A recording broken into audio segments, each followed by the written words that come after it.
జ్యోత్స్న ఎక్కడికి వెళ్ళిందో అడగడం నాది తప్పంటారా అని సూరజ్ అంటూ ఉంటే, తప్పు లేదని దశరథ్ ఎంట్రీ ఇస్తాడు. మన ఆఫీసులో పనిచేసేందుకు నిజాయితీ, జవాబుదారీతనం ఖచ్చితంగా ఉండాల్సిందే అని దశరథ్ అంటాడు.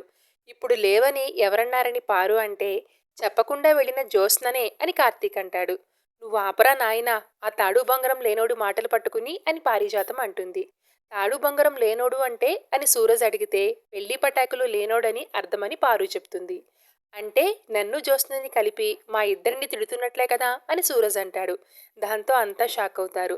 మెడనొప్పి పోయింది, గుండె నొప్పి తెప్పించేలా ఉన్నావు. ఆ చిన్నోడిని కాస్త ఆపమని చెప్పరా పెద్దోడా. జ్యోత్స్నకు నాకు ఎలాంటి సంబంధం లేదని పారిజాతం అంటుంది.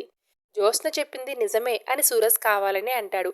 ఏం చెప్పింది అని పారు నోరు జారబోతూ ఉంటే, రాణి, నాకు తలనొప్పి వచ్చింది, టాబ్లెట్ కోసం వెళ్ళాను. చెప్పకుండా వెళ్ళినందుకు అబద్ధం చెప్పానని పంచాయతీ పెట్టారు అని జ్యోత్స్న చెప్పేస్తుంది. దాంతో పారిజాతం సైలెంట్ అవుతుంది. ఇంకెప్పుడు ఇలాంటివి చెయ్యొద్దు అని శివనారాయణ వార్నింగ్ ఇస్తాడు. పెళ్లి గురించి మాట్లాడినందుకు మీరేం ఫీల్ అవ్వలేదు కదా అని కావాలనే టాపిక్ తీస్తాడు సూరజ్.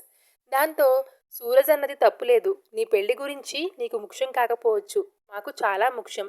అందరూ నీ కూతురు పెళ్లి ఎప్పుడు అని అడుగుతున్నారు అని దశరథ్ అంటాడు. దీపను ఇక దీపం తీసుకుని వెళ్తానంటాడు దశరథ. సూరజ్ వెళ్ళిపోతాడు.